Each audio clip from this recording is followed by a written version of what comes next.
What if the world's greatest archive wasn't built to preserve history, but to bury it? 53 miles of parchment and paper, stretching into the darkness beneath the heart of the Vatican. But the true measure of this place isn't in miles. It's in the weight of its silence, a silence that presses down harder than the stone vaults overhead. Not long ago, a single word was erased from its name, the word secret, as if rewriting the title could rewrite the truth. But the archive's greatest secret isn't what lies on the shelves under lock and key. It's what you can't even ask for. After all, how do you find an answer to a question its guardians claim was never even asked? Deep beneath the Vatican lies one of the most mysterious archives in the world, rumored to be the greatest repository of human knowledge. But what really are the Vatican archives, and what kind of relics are hidden within their walls? In recent years, the Vatican has granted exclusive access to researchers, finally lifting the veil of secrecy on what's inside the most legendary archive in history. And now, I'm going to show you what they found. The Apostolic Archive is located within Vatican City, the world's smallest sovereign state. It sits right next to the Vatican Library, just a stone's throw from the Sistine Chapel and the magnificent St. Peter's Basilica. Today, the main part of the archive is housed in a purpose-built subterranean complex. It's a sprawling labyrinth of vaults, occupying 2 floors underground. Inside, there are hundreds of thousands of individual items. In fact, if you laid all the shelves end to end, they would stretch for over 53 miles. That's roughly the distance from London to Oxford. While no public map exists, we know that at its heart lies a high-security area known as the bunker, a climate-controlled vault protecting the archive's most fragile treasures. All in all, it's a web of storerooms, a network of shelves that seems to stretch into infinity. And for most of its history, access to this exclusive collection was reserved solely for the highest echelons of the Church itself. Because of the secretive nature of the Vatican archives, many have speculated about what might be hidden there. A quick search online will unleash a torrent of claims, from forbidden Christian gospels to proof of alien life. These claims are unproven, and some are considered highly dubious. But one of the wildest stories about the Vatican archives doesn't come from conspiracy theorists on the fringes. No, it was born from within the Church itself. The story involves Father Pellegrino Ernetti, a Benedictine monk and former physicist who claimed to have invented a device known as the chronovisor. This machine was a kind of television set that could allegedly tune into historical events, letting users watch them as if they were happening live. In other words, a time-traveling TV. Ernetti claimed he used the chronovisor to view scenes from ancient history and confirm events described in the Bible. An article about it was even accompanied by a supposed photograph of Jesus and his disciples. Of course, Ernetti's bizarre claims were met with widespread skepticism. Such a device is beyond the realm of conventional physics, and the image of Jesus bears a striking resemblance to a mass-produced Christian postcard. Despite this, Ernetti stood by his claims about the chronovisor, insisting that the Vatican had hidden the device to keep it from falling into the wrong hands. According to his testimony, the machine was locked away deep within the Vatican archives, never to be seen again. If you think that sounds like science fiction, you're not alone. Critics believe it was a fabrication of Ernetti's own imagination. Whatever the case, he maintained the chronovisor was real until his death in 1994. Over the years, the rumors surrounding the Vatican archives have gained immense traction, and frankly, I can see why. But I think many of these rumors stem from the archive's very name. Let me explain. For most of its history, the collection was known as the Vatican Secret Archive. Obviously, using the word secret is bound to attract speculation. That all changed in 2019 when the late Pope Francis renamed it the Vatican Apostolic Archive. According to his papal letter, this was done in an attempt to dispel the notion that the Church had something to hide. But regardless of the name change, what many may not know is that the archive is actually open to the public, and has been for over a century. In the late 19th century, Pope Leo III opened a portion of the archives to historians. For the first time, people from outside the Church could visit the collection. If you want to visit, well, you can, provided you meet the strict requirements: a master's degree in a relevant field, a letter of recommendation from a professor or university, and a clear description of the specific document you wish to see. I got curious and submitted my own application using the official form on the archive's website.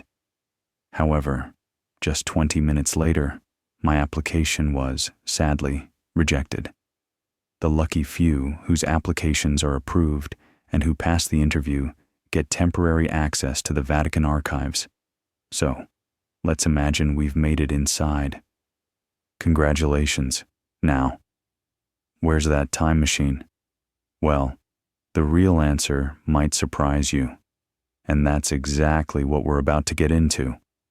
Walking through the Vatican archives, you find yourself surrounded by countless rows of shelves, each holding many thousands of items. Let's take a look at a few of them. The reality of the Vatican archives is very different from what you see in the movies. For one, there are no booby traps, unlike in some films. What they do get right is that the Vatican archives contain the official records of the Holy See, the central governing body of the Catholic Church. Essentially, it's a giant warehouse filled with papal bureaucracy.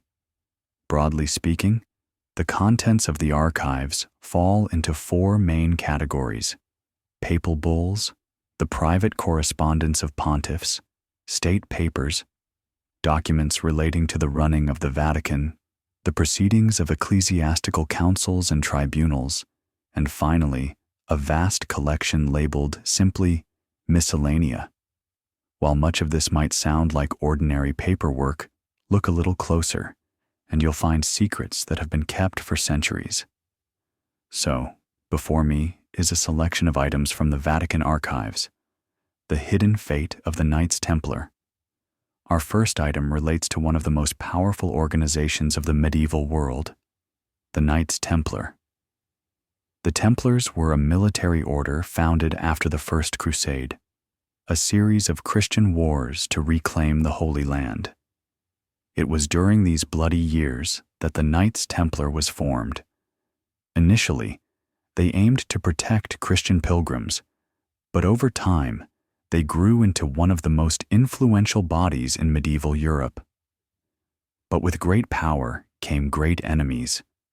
In 1307, King Philip IV of France launched an inquisition against the Templars, accusing them of heresy and devil worship.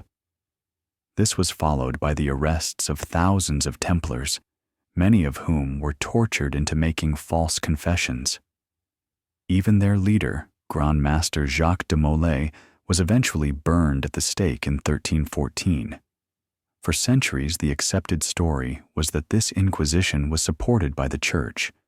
But in 2001, everything changed. Deep within the Vatican archives, researchers discovered a long-lost document known as the Chinon Parchment. It details a secret investigation into the Templars conducted by the Church, which absolved them of the charges. What's more, Pope Clement V himself had secretly absolved the order of its sins and forgiven the Templars, but he never made his absolution public. Even though the Templars were secretly pardoned, they were destroyed anyway. Why? Well, politics. The Chinon Parchment reveals a power struggle between the Pope and King Philip IV. You see, Philip owed the Templars a vast amount of money. By dissolving the order, he could conveniently wipe out his financial burden. The king apparently strong-armed the Pope into compliance. Had the Pope's pardon been made public, the order might have survived to this day. But instead, the document was filed away and buried for centuries. The Trial of Galileo. Among the most important documents held in the Vatican archives are the original records of the infamous trial of Galileo. Galileo Galilei is considered one of the greatest minds in the history of astronomy. By studying the movement of the planets, he championed heliocentrism, the idea that the Earth revolves around the sun. But at the time, the Church clung to the doctrine of geocentrism, the belief that the Earth stood motionless at the center of the universe. And so, in 1633, Galileo was brought before the Inquisition on charges of heresy. These precious documents lay out the proceedings of Galileo's trial, including his own handwritten defense, in which he desperately argued that his scientific views did not contradict his Christian faith. He was unsuccessful. Under pressure, he was forced into a plea bargain. In exchange for his life, Galileo formally recanted his support for heliocentrism. He spent the remaining 9 years of his life under house arrest and never lived to see his scientific observations widely accepted. It was only in the modern era that the Church formally admitted its error, pardoning Galileo and acknowledging his contributions to astronomy. Today, the Church has embraced science. In fact, the Vatican now operates its own telescope in southeastern Arizona, in the United States. The Passarola. The deeper we dive into the Vatican archives, the clearer it becomes that they're a far cry from what pop culture would have you believe. Instead of being some kind of Christian Area 51, it's more of a historian's treasure trove. What's housed here is mostly documents, but we're talking about primary sources, the raw, unfiltered story of history as it actually happened. And while you might not find a time-traveling television set, there is a little slice of science fiction tucked away. Hidden in the archives are the designs for a flying machine known as the Passarola, dreamed up by a Portuguese priest, Bartolomeo de Gusmão. These bizarre schematics show a bird-shaped aircraft with a huge central sail, flanked by wings on either side. Of course, the Passarola never actually got off the ground, joining the thousands of other wacky flying contraptions that came and went before the dawn of flight. But you've got to hand it to him. The design is wildly inventive. And apparently, the Church thought so too, holding on to these schematics, just in case. Among the most fascinating treasures in the Vatican archives are letters sent to the Church by historical heavyweights. One is from the most celebrated artist in history, Michelangelo, who famously designed some of the Vatican's most iconic structures, from the ceiling of the Sistine Chapel to St. Peter's Basilica. This letter, however, is far less glamorous. It deals with a pay dispute. According to Michelangelo, the workers at the Vatican hadn't been paid in 3 months and were threatening to walk off the job. One line reads, "We cannot continue in this way any longer." The excommunication of Martin Luther. As you may know, Christianity isn't one monolithic religion. Today, it's split into countless denominations. One of the great schisms is between Catholicism and Protestantism, and this next document captures the very moment that schism began. It's a papal bull signed by Pope Leo X, the official decree that kicked Martin Luther out of the Church. Martin Luther was a monk and theologian, but starting in 1517, he became a staunch critic of the Church, railing against what he saw as its corruption. In time, a reform movement caught fire around him, spreading through northern Europe like wildfire. This document was the Church's thunderous clapback to the crisis. Luther was barred from preaching and from the sacraments. He was, for all intents and purposes, an outcast for life. Only one official copy of this excommunication letter survives today. The other was sent to Luther himself, though he famously burned it in a public protest. At the time, no one could have predicted the sheer magnitude of this document. It marked the first official break between Catholicism and Protestantism, kick-starting the Reformation. Soon, Christianity began to fracture all over Europe, as in the Kingdom of England, where Henry VIII petitioned the Pope to annul his marriage to Catherine of Aragon. That letter, by the way, is also in the archives, decked out with 81 seals from English nobles. The Pope, of course, told King Henry to get lost, so the king promptly broke away from the Catholic Church and established the Church of England, with himself as its head. The Vatican Apostolic Archive is one of the most jaw-dropping collections of historical data in the world, and while it might not hold any earth-shattering revelations ripped from a Dan Brown novel, it's still a remarkable collection in its own right. It's an extraordinary archive of documents, some of them right at the epicenter of world history.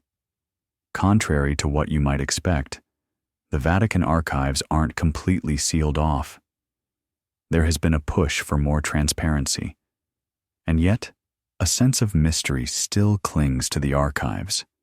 There's just one catch. Visitors who want access must request specific documents in advance. This creates a catch-22. How can you request a document you don't even know exists? Perhaps there are still items in the Vatican archives that remain completely off limits. One can only wonder.